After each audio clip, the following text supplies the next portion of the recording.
Rain fell in thick, heavy drops, striking the barren, rocky soil of the Neridian Mountains with a sound like countless, whispered apologies. Commander Rick Carter stood motionless before the simple stone marker, his armor's environmental systems struggling against the bitter cold that seemed to reach past his protective shell and into his very bones. Water streamed down his visor, distorting the world beyond into a blurry, fractured reality that matched the brokenness he felt within. 3 weeks had passed since the devastating battle at Neridian Pass. 3 weeks since everything changed. 3 weeks since he lost her. Below the once gleaming metropolis of Neridian, the shining capital that had withstood the brutal Keldari onslaught continued its slow recovery. Reconstruction drones buzzed tirelessly through the rain-soaked air. Emergency shelters glowed with soft blue light. Life somehow persisted. But up here, among the silent rows of markers commemorating the fallen time, seemed frozen in an eternal moment of grief. Rick's gloved hand rested on the cold stone that bore a simple inscription, Commander Anra, Defender of Neridian. Nothing more.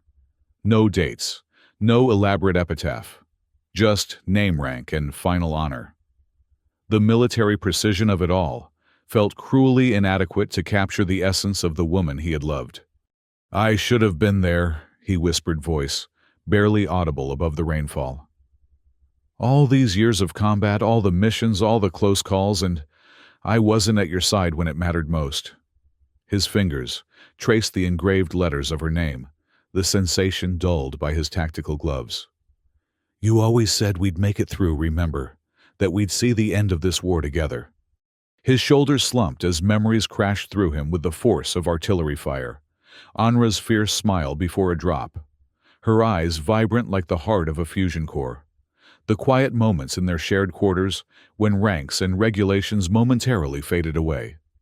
Every memory was now tinged with the bitter knowledge that there would be no more. "The official inquest cleared me of any negligence." He continued, a hollow laugh escaping him. "As if that matters. As if any report or medal or commendation could possibly—" His voice cracked, the words disintegrating.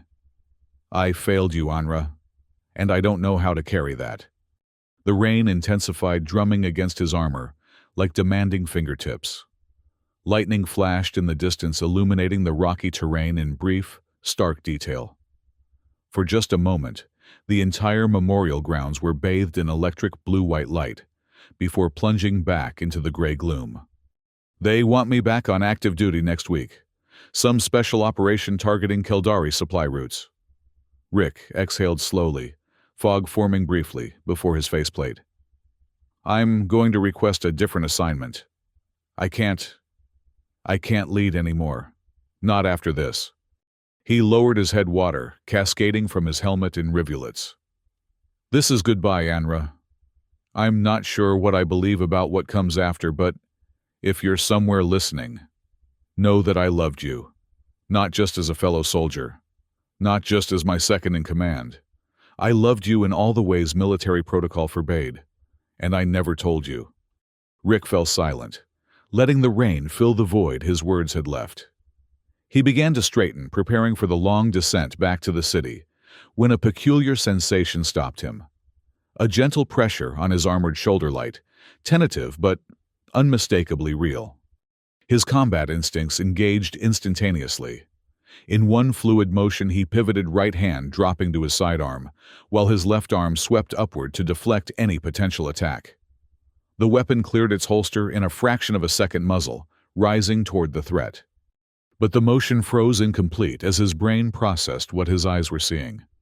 Standing before him in the rain, hand still partially extended from where it had touched his shoulder, was Anra. She wore a simple gray medical jumpsuit, now thoroughly soaked and clinging to her slender frame. Her distinctive red hair, once her most recognizable feature, had been shorn to a tight crop against her pale scalp. A jagged scar ran along the side of her neck, disappearing beneath her collar. But her eyes, those unmistakable eyes, regarded him with the same intensity he remembered, though now tempered with something new. Caution, perhaps fear. "Rick," she said, her voice barely audible above the storm, It's me. His weapon remained pointed, though his finger had instinctively moved outside the trigger guard. Combat logic warred with emotional shock. This couldn't be real. Anra had been confirmed killed in action. He'd received the official notification. He'd identified what little remained. "Whoever, whatever you are," Rick said, his voice hardened by training and survival instinct. "You have exactly 5 seconds to explain before this gets unpleasant." A faint smile crossed her lips, so achingly familiar that it sent a jolt through him. "Still leading with threats, Commander. Some things never change." She made no move toward him, seeming to understand the precariousness of the situation. "I survived Neridian Pass. Barely. Emergency tactical extraction by Coalition Special Forces. They didn't tell you because technically, I didn't survive as myself." Rick's aim didn't waver, but confusion crept into his voice. "That's not possible. I saw the casualty reports. I saw—" He couldn't finish the sentence. The memory of identifying her remains was still too raw. "What you saw was what remained after the Keldari mortar strike. Most of me, anyway." She glanced down at herself with a bitter expression. "They used emergency translocation, quantum state transfer. Highly experimental.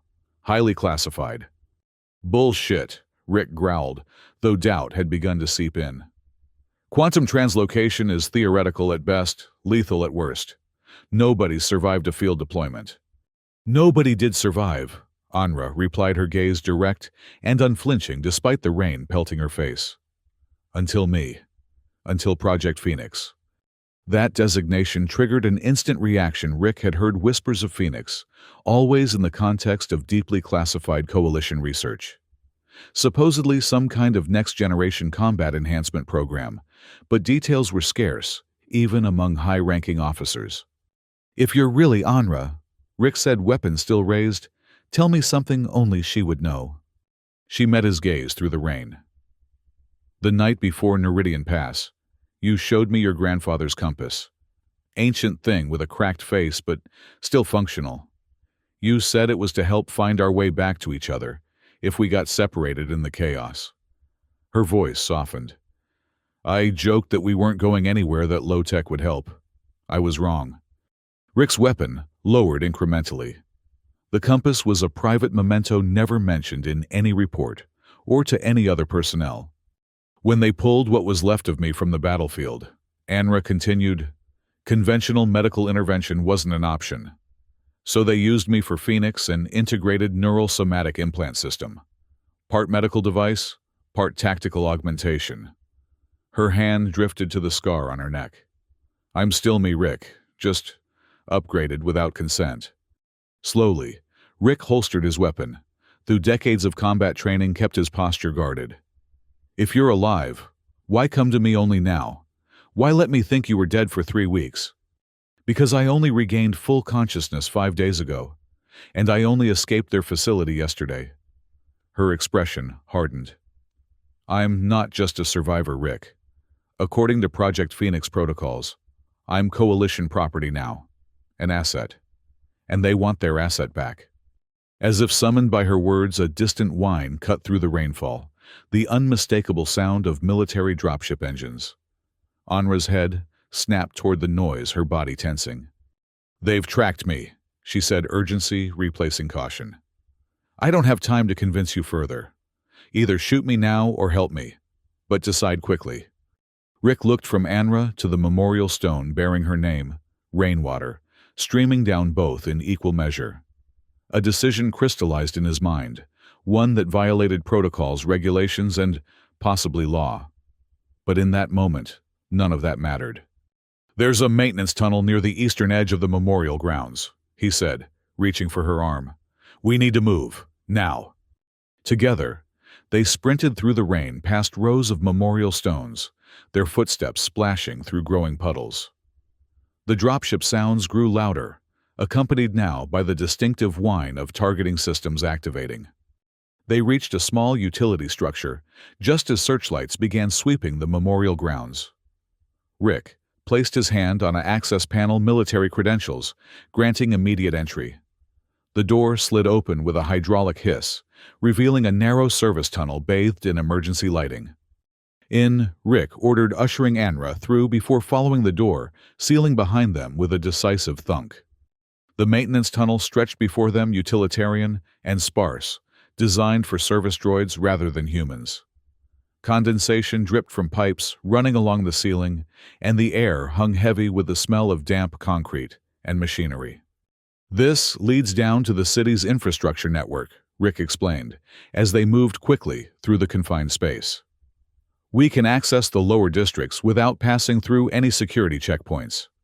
Anra moved with unnatural grace, her footsteps almost silent despite their pace. "You realize what you're doing, right? Aiding a fugitive asset of Project Phoenix. That's enough to end your career. Possibly your freedom." "My career was effectively over the moment I thought you died," Rick replied, without breaking stride.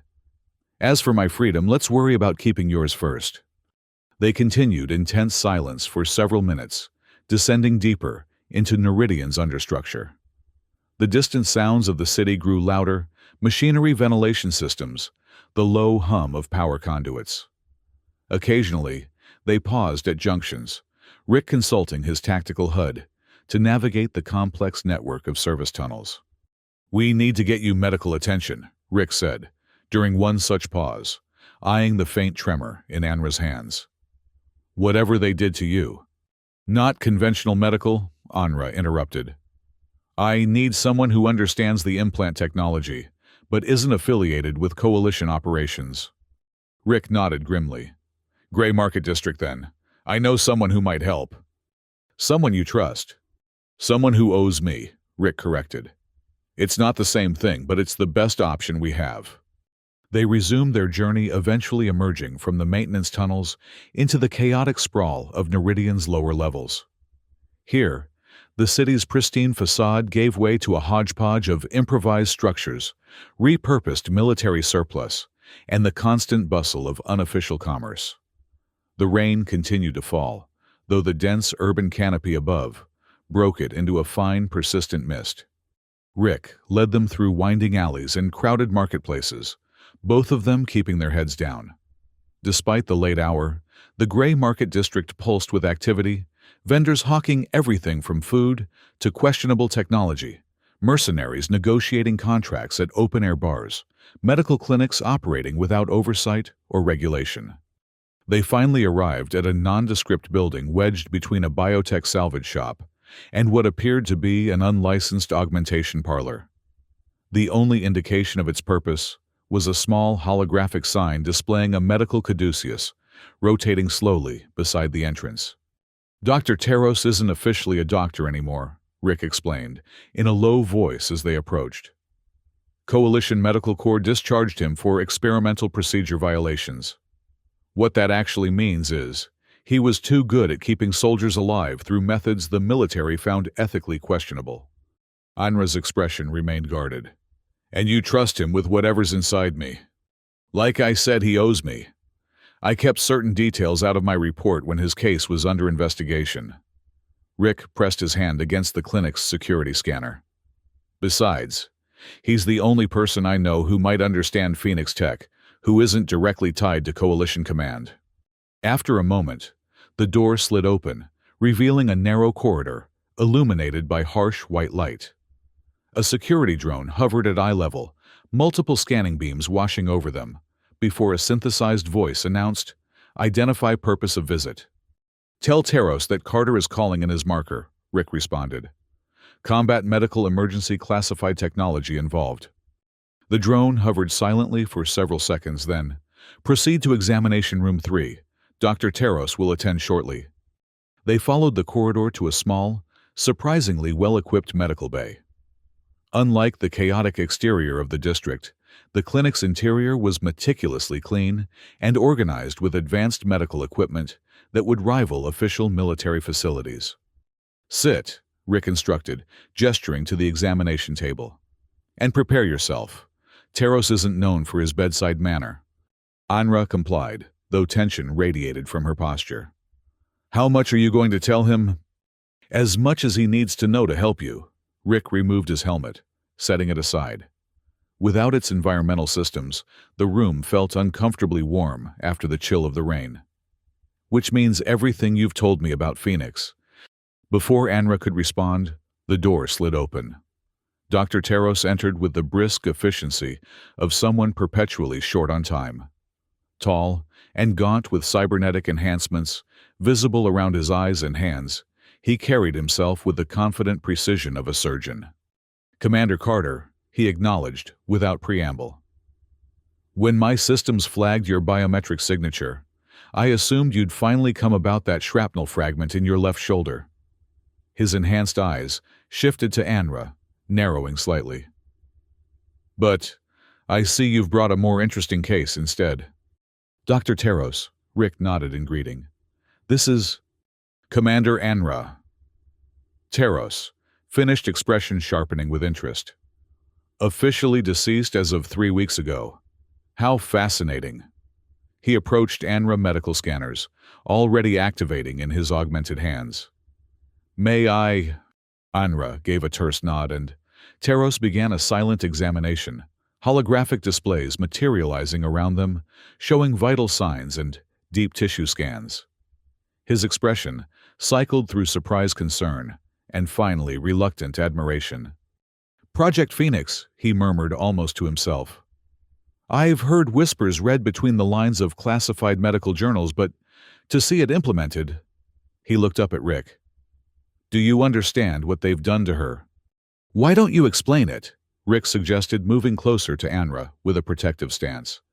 "They've integrated a multiphasic neural network throughout her central nervous system," Taros said, manipulating the holographic displays to highlight areas of Anra's body. Quantum state processors linked directly to the brainstem spine and major nerve clusters. But that's just the foundation. He expanded one image, showing what appeared to be microscopic structures embedded throughout Anra's tissues. Nanoscale medical fabricators capable of accelerated healing and tissue reconstruction, adaptive immunological enhancers, and something else. He frowned, focusing on an area near Anra's brain. An independent data collection and transmission system. Quite sophisticated. "Can you remove it?" Anra asked, her voice steady, despite the clinical dissection of what had been done to her. Taros's expression turned grave. "Remove, no.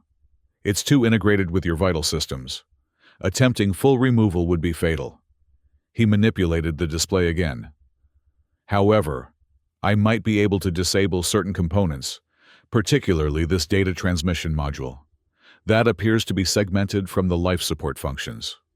"They're using me as an intelligence-gathering platform," Anra said bitterly.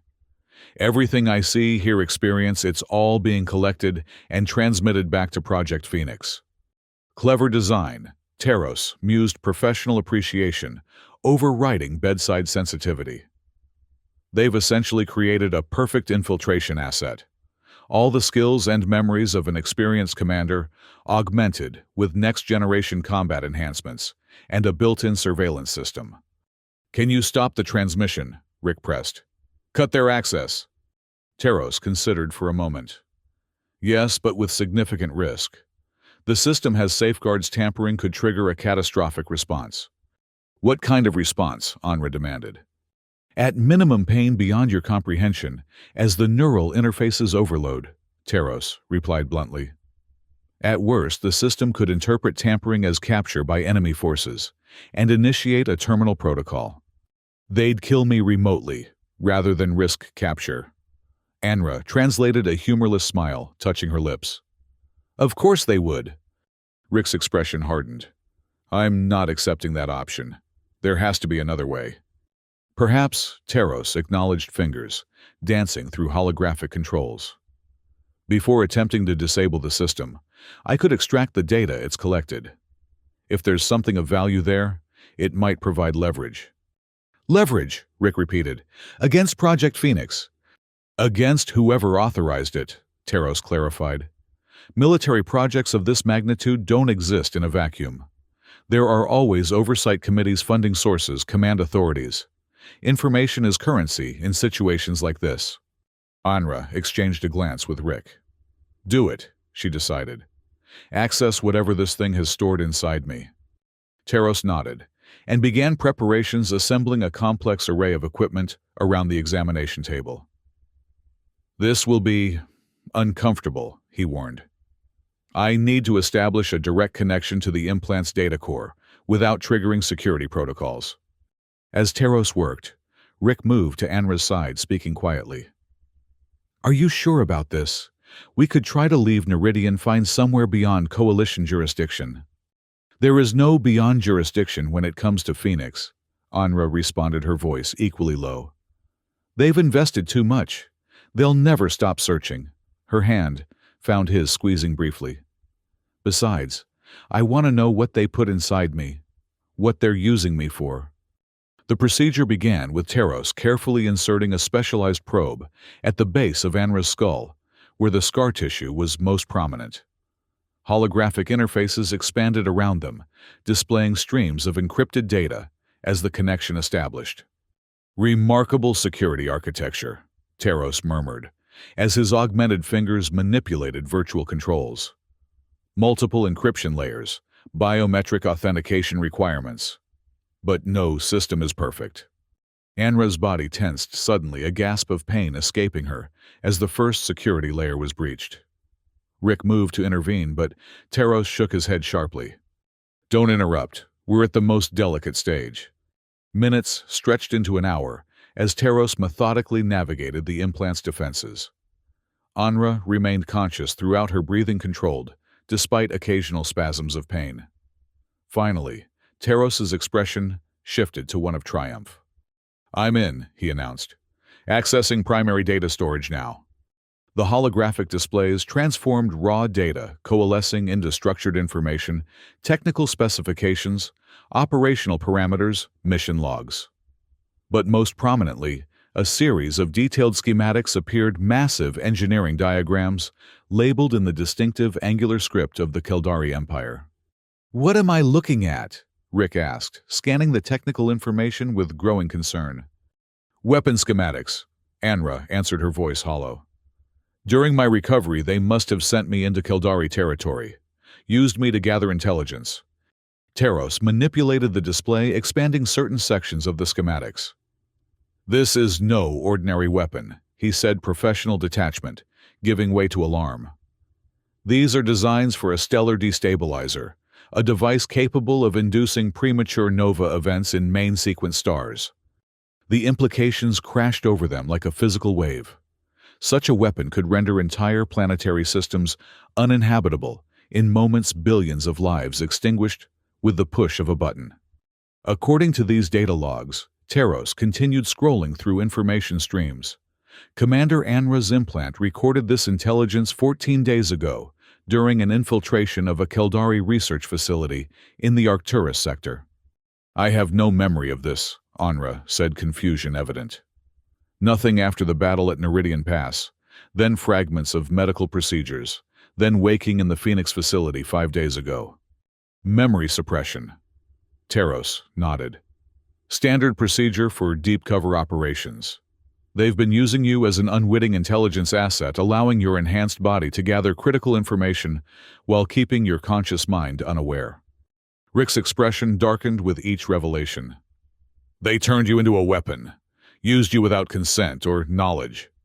And now, we know why they want their asset back so urgently, Anra said, staring at the weapon schematics. This information could change the course of the war. Before any of them could continue, a security alert flashed across Taros's systems. The doctor moved swiftly to a monitoring station, his enhanced eyes narrowing at what he saw. We have a problem, he announced. Multiple armed individuals have entered the building. Coalition Special Forces configuration based on thermal signatures. Rick's hand moved instinctively to his sidearm. How many? At least 8. Tactical formation. They're clearing the building systematically. Taros activated additional security protocols, sealing doors, and rerouting power to defense systems. We have minutes at most. Anra slid from the examination table, the movement unnaturally fluid, despite her recent procedure. They tracked me through the implant. Impossible, Taros objected. I implemented signal dampening measures the moment you arrived. Then they followed us from the memorial, Rick concluded grimly. We weren't as careful as we should have been. Anra scanned the room tactical assessment, evident in her gaze. We need to move this data somewhere secure. If they capture or kill us, this intelligence dies with us. Taros was already ahead of her, transferring the extracted data to secure storage devices. These quantum encryption keys will keep the information safe, but they're useless if Coalition forces confiscate them. We need a distraction, Rick decided, checking his weapon. Something to split their attention while we evacuate. Before they could formulate a plan, the clinic's security systems blared warning. The sealed door to the examination room shuddered under impact breaching charges being set. Too late for subtle approaches, Rick muttered, positioning himself behind medical equipment for cover. Taros, is there another way out of this room? The doctor moved to a seemingly solid wall, activating a hidden panel. Maintenance shaft. Tight fit, but it leads to the building's service level. The door shuddered again, the security seal beginning to fail. Anra moved with startling speed to Rick's side, her body language shifting to combat readiness. I'll hold them off, she said, her voice suddenly calm, the voice of a commander making tactical decisions. You and Taros take the data and go. Rick stared at her incredulously. That's not happening. We're staying together. This isn't a debate, Commander. Anra replied, her tone unyielding. That data is more important than any of us. I'm the one they want. I can be the distraction you need. Before Rick could argue further, the door exploded inward in a shower of metal and composite fragments. Smoke billowed through the breach, followed immediately by the distinctive shapes of tactical drones. Small, spherical devices that darted into the room sensors, sweeping. Rick reacted instinctively, firing precise shots that dropped 2 drones before they could complete their scans.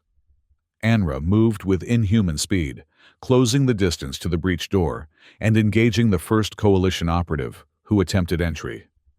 Her movements were fluid, precise, and devastatingly effective martial prowess, enhanced by whatever Phoenix had done to her. Taros, meanwhile, had opened the maintenance shaft and was frantically securing the data devices. Carter, we need to move now. Rick found himself torn between tactical necessity and emotional impulse. The mission demanded he protect the intelligence, but everything within him rejected the idea of leaving Anra again. The decision was made for him when a second breach occurred, the ceiling above them exploding downward as repelling lines dropped through. Coalition forces descended into the room from multiple points, their advanced combat armor distinctive in the swirling smoke and debris. Scatter, Anra shouted, engaging the nearest operative with ferocious efficiency. Different exits, different destinations. Make them divide their forces. Chaos erupted in the confined space. Rick fired strategically, creating covering fire without lethal shots. These were Coalition forces, after all, not enemy combatants. Taros disappeared into the maintenance shaft, the critical data secured on his person. Rick backed toward another exit, an emergency medical evacuation port designed for critical patients. As he prepared to breach it, he caught sight of Anra through the smoke and confusion. She had disabled 3 operatives but was now surrounded, her enhanced capabilities, evident but insufficient against the overwhelming force. Their eyes met across the room. In that fraction of a second, a wordless communication passed between them, protocol and duty warring with emotion and loyalty. Then, the moment shattered as a neural disruption grenade detonated, flooding the room with energy specifically calibrated to overload enhanced neural systems. Anra convulsed and collapsed. The same pulse crashed through Rick's combat systems, temporarily disabling his tactical HUD and communications. Partially blinded and disoriented, Rick made the hardest decision of his career. He activated the emergency evacuation port and dove through the closing mechanism sealing behind him as Coalition forces secured the examination room and their primary target, Anra. The automated medical evacuation system activated, whisking Rick through a rapid transit tube designed for emergency patient transport. His mind raced, even as his body was carried away from the clinic away from Anra. Again. The transit system deposited him in a receiving bay, several blocks from Teros's clinic, automated systems, briefly scanning him for life-threatening injuries, before determining none were present, and powering down. Rick staggered to his feet, combat training asserting itself through the lingering effects of the neural disruption. His priority now was clear: find Teros, and the intelligence data, then formulate a plan to recover Anra. The doctor had mentioned a secondary location during their initial consultation, a fallback point for emergencies. That would be his first destination. As Rick moved through the shadowed back alleys of the Gray Market District, the full weight of the situation pressed down on him. Anra was alive, but captured now, indisputably in Coalition custody, as a Phoenix asset. The intelligence she had unwittingly gathered revealed a Keldari weapon of unprecedented destructive capability. And he, a decorated Coalition commander, had effectively gone rogue by aiding a fugitive asset and engaging Coalition forces. The rain had stopped, but water still dripped from overhanging structures, the urban landscape glistening in the artificial light of the lower city. Rick navigated the labyrinthine passages with practiced ease, avoiding main thoroughfares and security checkpoints. He finally arrived at the rendezvous point, an automated storage facility, operating outside official oversight. Using access codes Teros had provided, Rick entered a small secured unit to find the doctor already there, surrounded by hastily assembled equipment. "You made it," Teros observed without looking up from his work. "I calculated a 67% probability of your capture." "Anra wasn't so fortunate," Rick replied grimly. "They have her." Teros nodded hands, continuing their precise manipulations of equipment. Expected outcome. Phoenix assets are their priority, not collateral participants. He gestured to a display where he had connected one of the data devices. "But we have what they truly fear us possessing." The display showed the Keldari weapon schematics in greater detail than before, alongside analytical data and deployment timetables. Rick studied the information with growing alarm. "According to these construction schedules," he said, pointing to a section of the display, "the weapon is nearly operational. Test firing scheduled within the month." Precisely why Phoenix was authorized, Teros agreed. Conventional intelligence gathering would have been too slow. They needed the enhanced infiltration capabilities only Phoenix could provide. Rick paced the small space, tactical mind processing possibilities. "We need to get this intelligence to Coalition Command immediately." "An interesting choice, considering you just engaged in combat with Coalition forces," Teros remarked dryly. "Those were Phoenix operatives," Rick countered. "A classified project with limited oversight. The full Coalition Command may not even be aware of the ethical compromises involved." "Naive thinking," Teros said, though, without malice. "Projects like Phoenix don't exist without high-level authorization. Your Coalition Command sanctioned everything that was done to Commander Anra." Rick stopped pacing, confronting this unpleasant truth.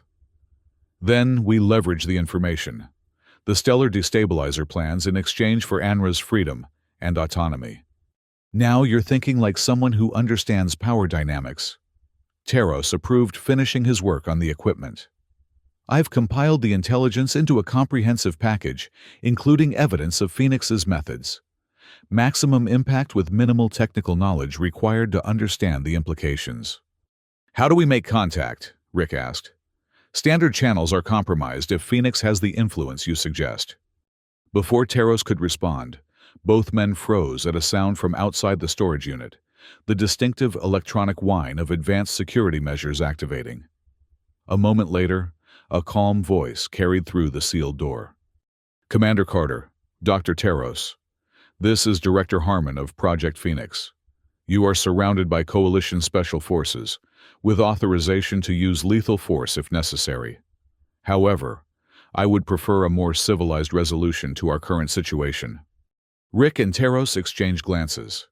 The speed with which they had been located suggested resources beyond standard military capabilities. What assurance do we have of safety if we open this door? Rick called out, positioning himself strategically within the small space. You have my word as a coalition director, came the reply. No harm will come to either of you during our discussion. What happens afterward depends entirely on the choices you make today. After a moment of silent communication with Taros, Rick made his decision. We're coming out. Any aggressive move from your forces will result in the immediate transmission of certain sensitive intelligence to multiple public networks. This was a bluff. They had no such transmission system in place, but it was a logical precaution their opponents would expect them to have taken. Understood, Commander. Director Harmon replied, a hint of amusement in his voice. My forces will stand down. With cautious movements, Rick disengaged the security protocols on the storage unit. The door slid open to reveal a cordoned perimeter of Coalition Special Forces operatives in full tactical gear weapons, at ready, but not directly aimed. At their center stood a slender man in an immaculate gray uniform, bearing the insignia of Coalition Intelligence Division. Director Harmon appeared unremarkable at first glance. Average height, neatly groomed salt and pepper hair, the kind of face that would blend into any bureaucratic gathering. But his eyes betrayed something else, sharp, calculating, and utterly without sentimentality. Gentlemen, Harmon greeted them with a slight inclination of his head. I appreciate your cooperation. Shall we discuss our mutual interests somewhere more comfortable? Where is Commander Anra? Rick demanded, remaining in the doorway. Receiving appropriate medical attention following your rather destructive departure from Dr. Taros's clinic, Harmon replied smoothly. The neural disruption grenade caused temporary complications with her Phoenix implants. Nothing permanent, I assure you. Take us to her, Rick insisted. Any negotiation happens with all parties present.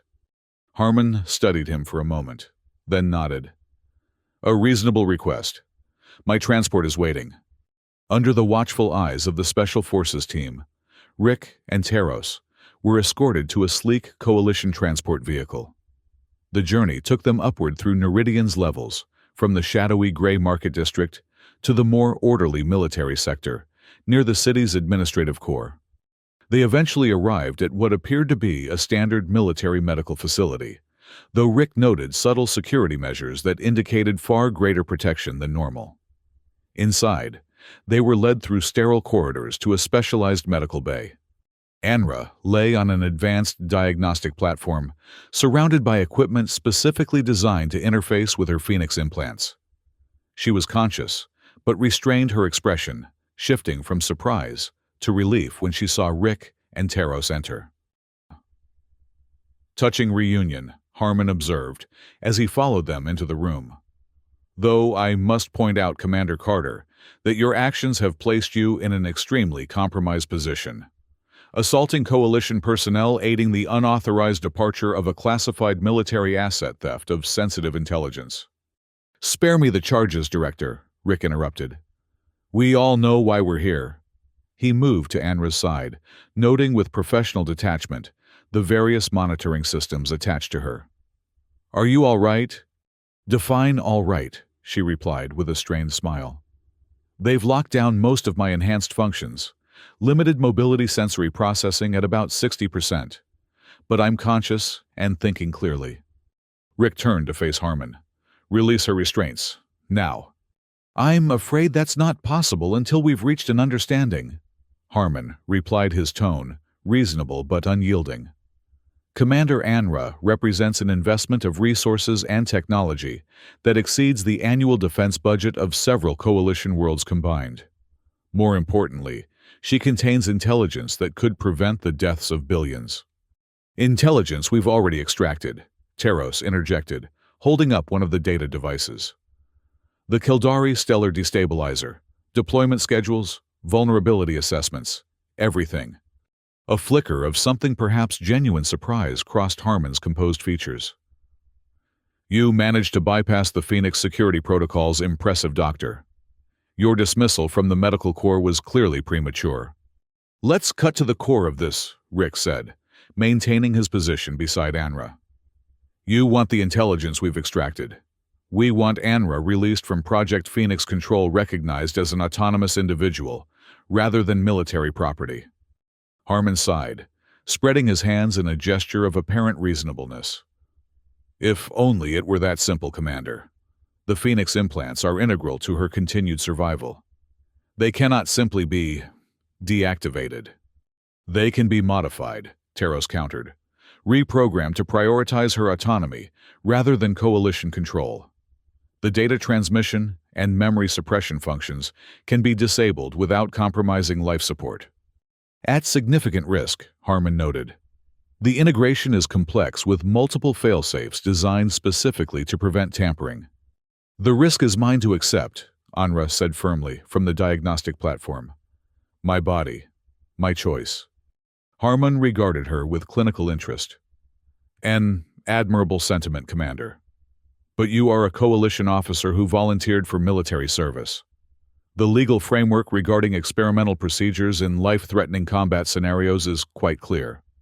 She never consented to being turned into an intelligence-gathering platform. Rick objected, anger flaring.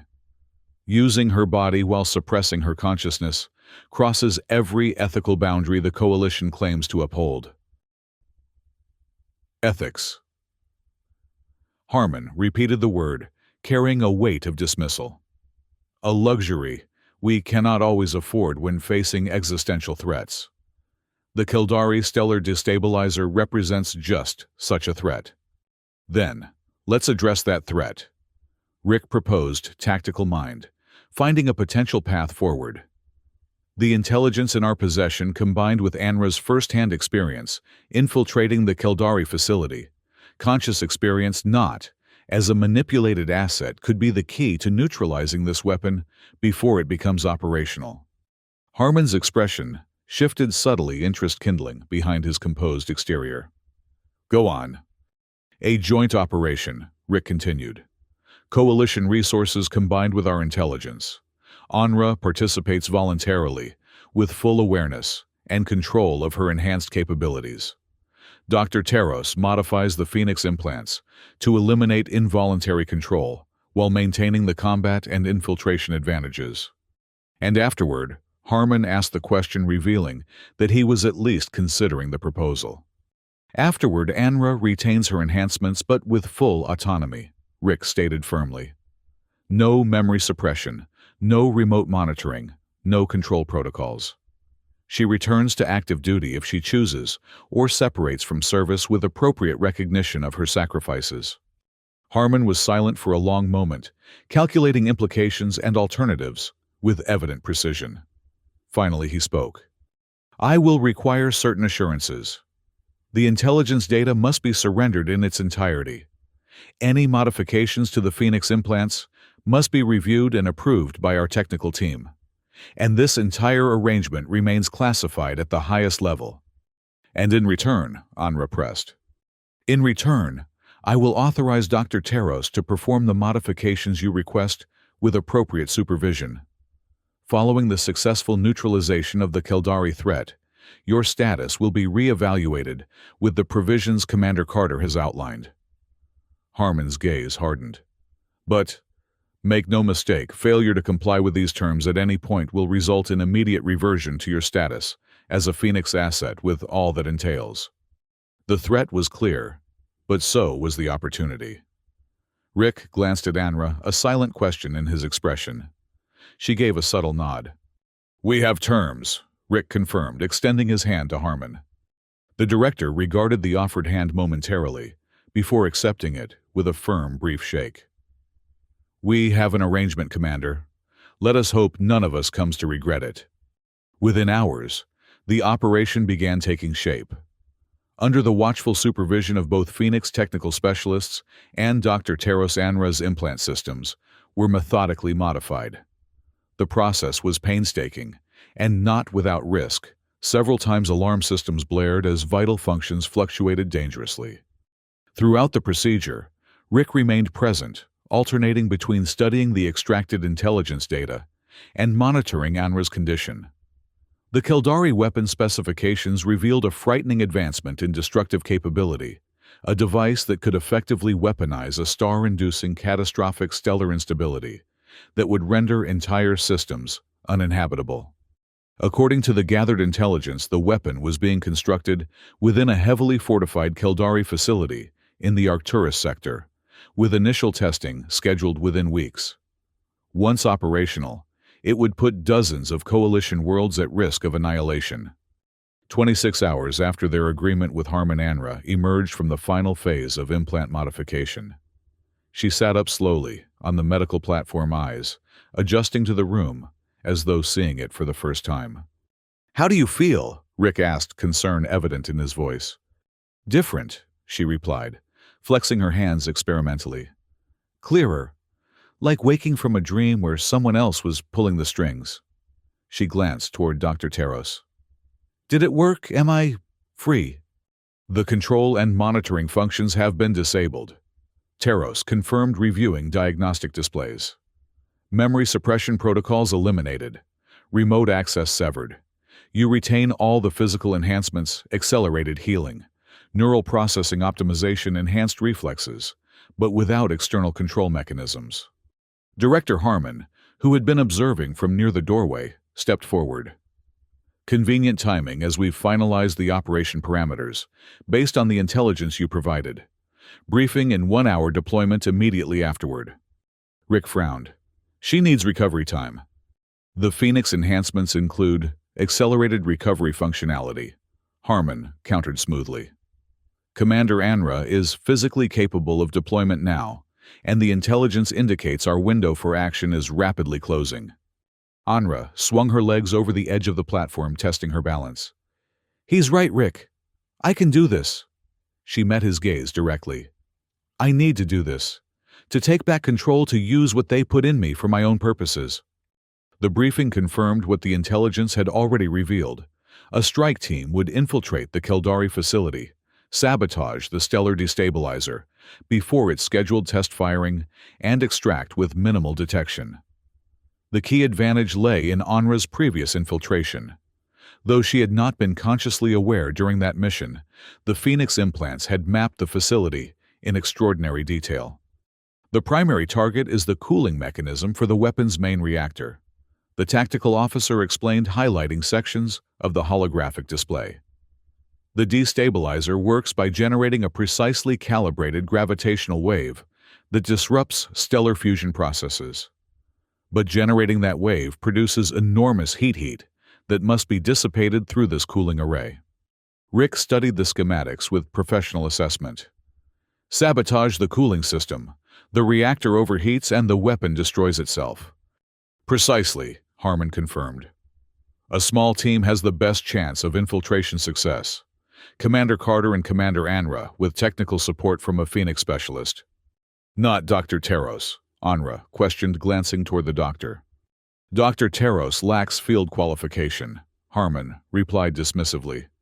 "Lieutenant Mayer has extensive experience with Phoenix systems and combat deployment."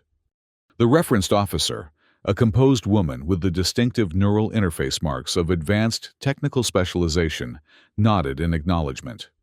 "The facility's security includes advanced sensor grids, automated defense systems, and elite Kildari guard units," the tactical officer continued. "However, the intelligence indicates a vulnerability in their perimeter monitoring during cooling system maintenance cycles, which occur at 6-hour intervals. The planned insertion would utilize this vulnerability, with a stealth transport delivering the team near the facility's maintenance access points. Once inside, they would navigate to the primary cooling array plant's specialized charges designed to cause catastrophic but delayed failure and extract before detection." "Questions," Harmon concluded after the detailed presentation. "What happens if we're captured?" Rick asked directly. Harmon's expression remained impassive. "Standard protocol for high-value intelligence operations applies. The Coalition cannot acknowledge your mission or intervene officially if you're compromised." "And unofficially?" Anra pressed. "Unofficially," Harmon replied, with the faintest hint of a smile. "I would strongly advise against capture by Kildari forces, given their documented interrogation methods." The unspoken message was clear. They would be on their own with no extraction if things went wrong. Preparations moved with military efficiency. Advanced infiltration gear weapons, calibrated for minimal energy signatures, specialized sabotage equipment, all were assembled and checked with methodical precision. Throughout the process, Rick observed Anra, carefully noting both her enhanced capabilities and the subtle signs of her adjustment to them. "You're staring," she commented, as they performed final equipment checks in the preparation bay. "Professional assessment," Rick replied, without missing a beat. "Making sure my teammate is mission-ready." A smile touched her lips, familiar, yet somehow new, like everything about her now. "Your teammate is better than ready. These enhancements, they're extraordinary, Rick. I can process tactical scenarios faster than our best combat systems. My reaction time is nearly doubled. Even my sensory perception is heightened." "Just remember who's in control now," Rick said quietly. "Not the implants. Not Phoenix. You." She met his gaze, something vulnerable briefly visible beneath her confident exterior. "That's what scares me sometimes. What if these capabilities change me? What if I become something other than myself?" Rick closed the distance between them, hand resting briefly on her arm. "The implants might change what you can do, but they don't change who you are. That comes from choices, not capabilities." Their moment of connection was interrupted by Lieutenant Mayer's arrival, the Phoenix specialist's expression professionally neutral, as she announced, "Transport is prepped. Director Harmon requests immediate deployment." The journey to Keldari space utilized specialized stealth technology, navigating the treacherous border regions, where detection meant certain destruction. Throughout the flight, the three-person team reviewed their approach contingencies and extraction plan with meticulous attention to detail.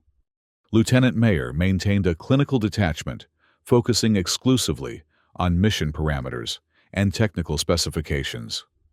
But in quiet moments, Rick noticed her studying Anra, with barely concealed fascination, an assessment that seemed equal parts professional and personal.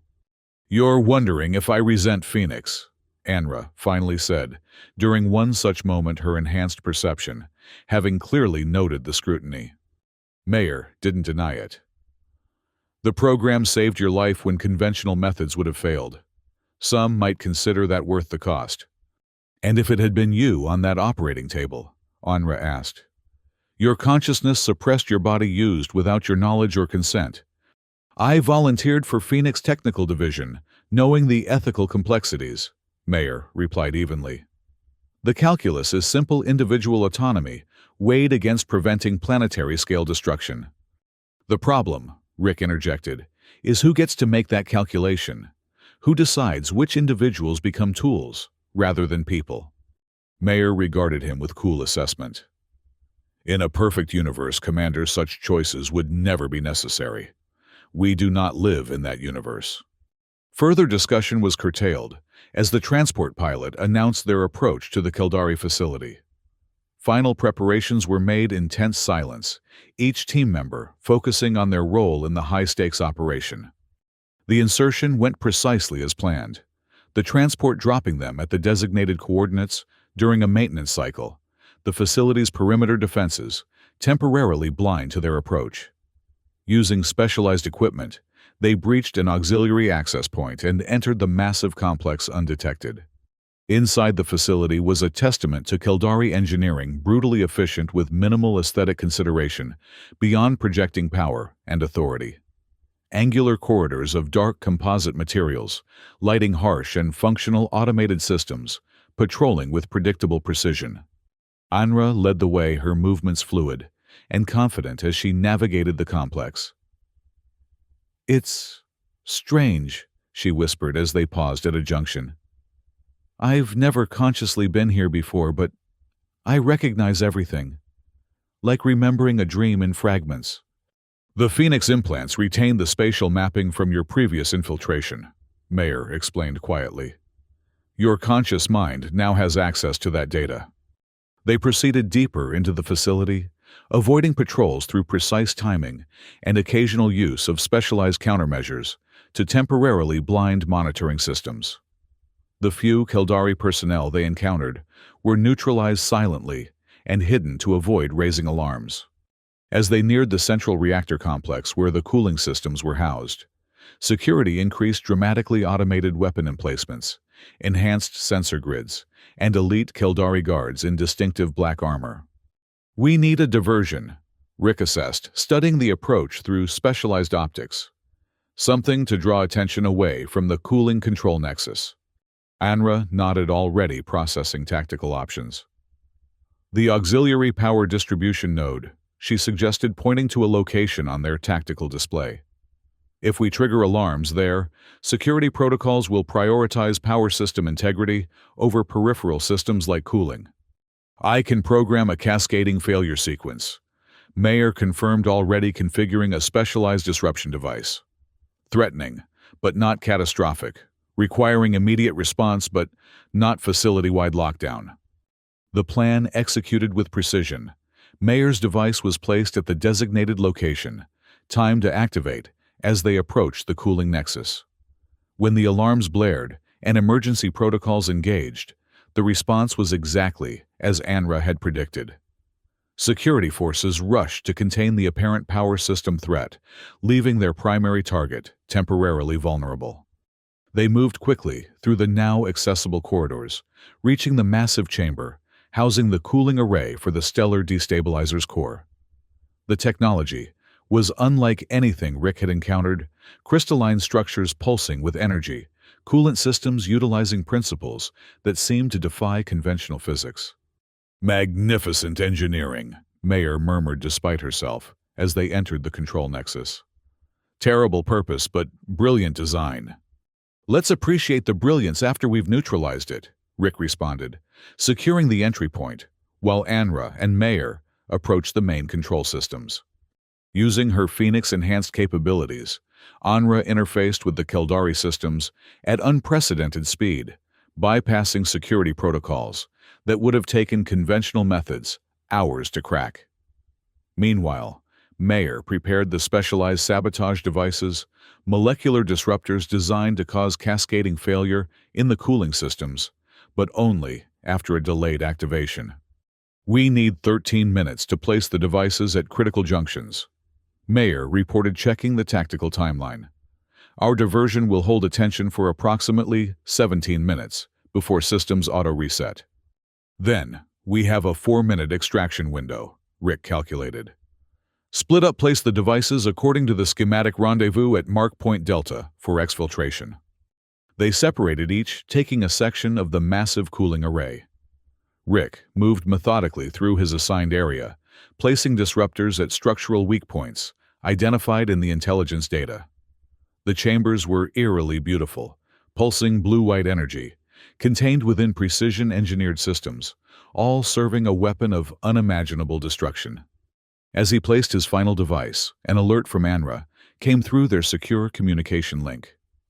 "Security patterns changing. Something's wrong with the diversion." Rick checked his chronometer. The diversion should have held for several more minutes. "Status: Mayer has completed her placements," Anra reported. "I'm at 87% completion, but I'm detecting movement patterns consistent with security sweeps approaching the cooling nexus." "Complete your placements," Rick ordered, already moving toward the rendezvous point. "Mayer, confirm extraction route is secure." Silence greeted his request for confirmation. "Mayer, report," he repeated, tension edging into his voice. After another moment of silence, Anra's voice came through, tightly controlled. "Rick, I'm detecting an unauthorized transmission from Mayer's position. Coalition encryption patterns." The implications crashed through Rick's tactical assessment. "It's a setup. Abort remaining placements. Move to extraction immediately." He altered course, heading directly toward Anra's position, rather than the planned rendezvous. If Mayer had betrayed them, if this had been Harmon's plan all along, they needed to create their own extraction solution. Rick found Anra in a service corridor near the cooling array's secondary control node. Her expression was composed, but alert, enhanced senses, clearly processing information beyond normal perception. "Mayer has locked down our planned extraction route," she reported without preamble. And I'm detecting communication patterns consistent with Phoenix Command protocols. She's reporting directly to Harmon. Why sabotage the mission? Rick questioned, as they moved together through alternative corridors, avoiding advancing security teams. If they wanted the weapon destroyed, they don't. Anra realized the pieces falling into place. They want control of it. The destabilizer technology is too valuable to simply eliminate. Our mission was cover for Mayor to extract the core operating parameters, while we were placing what we thought were destructive devices. Rick checked one of the devices they had placed, examining it with new suspicion. These aren't disruptors. They're data extraction nodes. They're copying the technology, not destroying it, while simultaneously marking us as saboteurs if captured, Anra added grimly. Coalition deniability with the bonus of acquiring advanced weapons technology. They reached a junction where emergency systems had been activated, blast doors beginning to close throughout the facility as alarms intensified. We still need to destroy this weapon, Rick insisted, calculating rapidly diminishing options. Even if it means we don't make it out. Anra nodded, decision already made. The primary reactor coolant feed. If we can access it directly, we can trigger an overload that their safety systems can't contain. That's a one-way mission, Rick noted, the tactical reality inescapable. We'd never clear the blast radius. Then we better work fast and get creative, Anra replied, a familiar determination in her eyes. The same determination he had seen countless times in combat situations, where the odds seemed impossible. They altered course, heading deeper into the facility rather than toward extraction. Security forces were now fully mobilized, requiring increasingly desperate evasion tactics. Twice they engaged in brief firefights using the confined spaces and Anra's enhanced capabilities to overcome superior numbers. Finally, they reached the central reactor core, a massive chamber where the heart of the stellar destabilizer pulsed with barely contained energy. Unlike the elegant cooling array, this was raw power, harnessed through brute technological force, a miniature star held in artificial containment, waiting to be weaponized. The primary coolant feed, Anra identified, pointing to a massive conduit system that cycled specialized material through the core containment field. If we disrupt the flow pattern while simultaneously increasing the reaction rate, the containment field collapses and the entire facility goes with it. Rick completed, already moving toward the control systems. Can you access the reaction controls? With Phoenix enhancements, yes, but it will trigger immediate security responses. Anra was already interfacing with the systems, her movements almost too fast to follow, as she bypassed layer after layer of protection. Rick positioned himself to defend their position, knowing that every second Anra bought them brought Keldari's security forces closer. How long? 3 minutes to reconfigure the coolant sequencing, another 2 to increase the reaction rate beyond safety parameters. Her hands moved across the controls with preternatural precision. After that, we have approximately 6 minutes before catastrophic failure. That's not enough time to reach extraction. Rick noted, the calculation grim, but necessary. No, Anra agreed without pausing her work. It's not. The first security team arrived less than a minute later, elite Keldari guards with weapons specifically designed for facility defense. Rick engaged them from his protected position, using the complex architecture of the reactor chamber to maximum tactical advantage. 2 minutes, Anra reported, as she continued her work, seemingly oblivious to the firefight raging around her. Coolant sequencing at 60% reconfiguration. More security forces arrived, their coordinated approach, forcing Rick to continually adjust his defensive position. A energy pulse grazed his armor sensors, immediately reporting minor damage to his left side environmental systems. 1 minute, Anra called out, her voice steady despite the chaos. Coolant sequencing complete, beginning reaction rate adjustment. Rick's position was becoming untenable as additional forces joined the assault. Energy weapons fire intensified, filling the chamber with deadly light and ozone-sharp scents. 30 seconds, Anra reported, a note of strain finally entering her voice. System is fighting the adjustments. Phoenix enhancements at maximum capacity. With a sudden surge, multiple Keldari guards breached Rick's defensive perimeter, forcing him back toward Anra's position.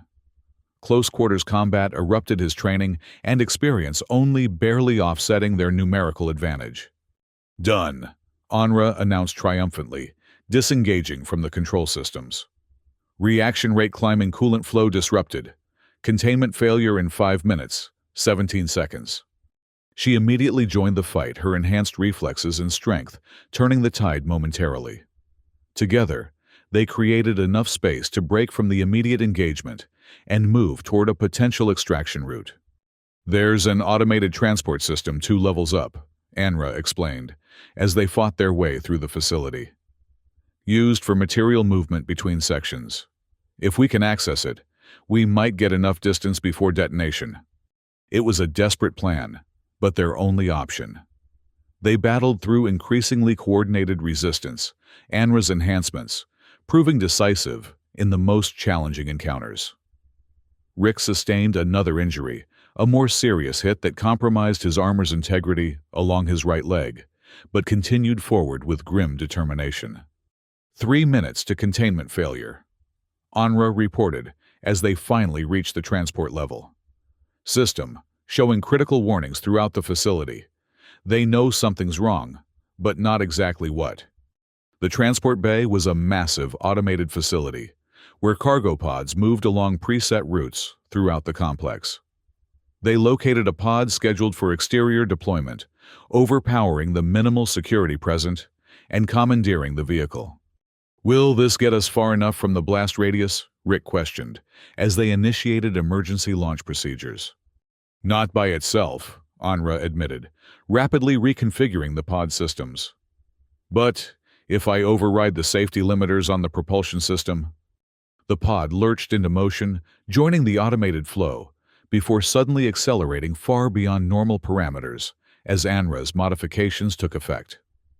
Through the viewport, the Keldari facility receded with surprising speed. 1 minute to containment failure. Anra announced, monitoring the distant facility through enhanced visual capabilities. Reaction rate now beyond any possible control intervention. They continued to accelerate away from the facility, the transport pod straining under speeds it was never designed to achieve. Warning systems blared as structural integrity became compromised, but they pushed onward. "Brace for impact," Anra warned, securing herself against the transport's frame and reaching for Rick. 30 seconds. Rick locked his armor, grabbing Anra's hand in what might be their final moment together. "Worth it," he said simply. The detonation, when it came, exceeded even their calculations. The Keldari facility erupted in a blinding flare as the contained stellar energy released catastrophically. The shockwave hit their transport seconds later, sending it tumbling uncontrollably despite the distance they had achieved. Emergency systems failed throughout the pod as it spun through space internal atmosphere, venting through multiple breaches. Rick's armor automatically sealed, providing temporary life support, but Anra had no such protection. In the chaos of tumbling debris and venting atmosphere, Rick fought his way to her, securing her against him, as his armor extended emergency environmental protection, a capability designed for rescuing civilians, but now their only hope of survival. Consciousness faded as oxygen levels dropped, the shared environmental system insufficient for extended support of 2 people. The last thing Rick registered was Anra's face against his, a strange peace in her expression, despite their dire situation. Then darkness. Rick awoke to the sterile environment of a medical recovery unit, the distinctive hum of coalition life support systems surrounding him. For several disoriented moments, he struggled to reconcile his last memories with his current situation. The catastrophic destruction of the Keldari facility seemed impossibly distant from this controlled medical environment. "Ah, consciousness returns," came a familiar voice. "Your recovery timeline exceeds medical projections by approximately 22%. Rick turned his head to see Dr. Teros approaching his bed, the distinctive cybernetic enhancements around his eyes, cataloging vital signs with practiced efficiency. Anra Rick managed his voice rough from disuse. Stable, Taros replied with clinical precision. The Phoenix enhancements proved remarkably adaptive during your unplanned space exposure. Her recovery has actually outpaced yours, despite your armor's protection. Relief washed through Rick temporarily, overwhelming the multitude of questions demanding attention. Where are we? Coalition Medical Facility, Proxima Station. Taros explained, adjusting something in Rick's intravenous delivery system. You were recovered by an automated emergency response vessel, approximately 14 hours after the Keldari facility's destruction. Both of you exhibited severe exposure trauma, but remained viable due to your armor's emergency protocols and Commander Anra's enhancements. And Mayor Harmon, Rick asked, pieces of the betrayal reassembling in his memory. Lieutenant Mayor was not recovered, Taros stated without inflection. As for Director Harmon, his situation has become complicated since your mission. Before Rick could press for clarification, the door to his recovery room slid open. Anra entered, moving with the fluid grace that her enhancements provided, though now tempered with visible caution, the movements of someone still adjusting to new capabilities. She wore standard Coalition medical attire, the scar at her neck visible above the collar. "You're finally awake," she said, a smile warming her features. "I was beginning to think I'd have to requisition a neural stimulator to get you moving." "How long?" Rick asked as she approached his bedside. 11 days since extraction," she replied. "You sustained more severe exposure damage than me. Phoenix advantages, apparently." The last words carried a complex mixture of gratitude and lingering resentment. Rick attempted to sit up medical systems, immediately adjusting to accommodate the movement. "What happened with Harmon the weapon?" Anra exchanged a glance with Dr. Taros before responding. "The Keldari facility was completely destroyed. Confirmation came through multiple intelligence channels. The stellar destabilizer threat has been neutralized." As for Director Harmon, Taros continued, evidence of unauthorized technological acquisition attempts has triggered a high-level Coalition security investigation. It seems his ambitions extended beyond even Project Phoenix's considerable latitude. Lieutenant Mayor's transmission was intercepted by Coalition intelligence oversight systems, Anra explained. Protocols designed specifically to monitor projects like Phoenix. The unauthorized attempt to extract Keldari weapons technology, rather than destroy it, violated multiple Coalition directives on prohibited weapons development. "So Harmon is," Rick let the question hang. "Facing internal investigation," Anra confirmed. "Not public, they'll never acknowledge Phoenix officially, but his influence has been significantly curtailed." "And your status?" Rick asked the question that concerned him most. At this, a genuine smile transformed Anra's features. "Officially, I've been reclassified as a specialized combat consultant, rather than a Phoenix asset. The implants remain, they're too integrated to remove safely, but control protocols remain disabled. I retain full autonomy. Though monitoring continues," Taros added, with characteristic bluntness. "The Coalition isn't quite ready to completely release such valuable technology into the wild, as it were." "A compromise I can live with," Anra acknowledged. "Especially since Dr. Taros has agreed to continue as my independent medical consultant, ensuring no unauthorized attempts to reactivate control functions." Rick processed this information, tactical mind assessing the arrangement from multiple angles. It wasn't perfect. The Phoenix technology remained a concern, and Coalition bureaucracy was notorious for finding loopholes in agreements, but it represented a significant victory nonetheless. "So what happens now?" he asked finally. "Now," Anra replied, reaching out to take his hand, "we recover. Then we decide what comes next. Together, if that's what you want." 6 months later, they stood once again among the memorial stones of Neridian Pass. The city below had largely recovered from the devastating battle that had started their journey, new structures rising, where destruction had reigned, the resilience of civilization asserting itself once more.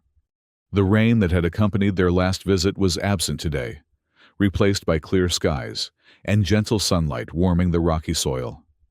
They stood before the memorial stone bearing Anra's name, now an empty marker representing a death that never truly occurred. "Strange to look at your own grave," Anra remarked, her hand finding Rick's as they stood together. "Stranger still to have lived beyond it." "They offered to remove it," Rick reminded her, "when your status was officially updated." "I asked them to leave it," she confirmed, as a reminder that endings aren't always what they seem. In the months since their return, they had created a new life together, one that acknowledged both the extraordinary circumstances of their reunion and the ordinary challenges of building a relationship outside the strict parameters of military protocol. Anra continued to adapt to her enhancements, working with Dr. Teros to refine control and functionality while maintaining her autonomy. Rick had accepted a position training specialized tactical units, his experience with both conventional and enhanced operations proving invaluable in preparing the next generation of coalition defenders. And now, they stood at the threshold of another new beginning. Anra's free hand rested briefly on her abdomen, where the first subtle signs of pregnancy were just becoming visible, a development that had surprised them both, given the extensive modifications to her body. Dr. Teros believes the Phoenix regenerative functions actually improved compatibility, she had explained when confirming the news. Ironic that technology designed to create the perfect weapon also created the perfect environment for new life. Rick placed his hand over the stone marker that had once represented the end of all his hopes.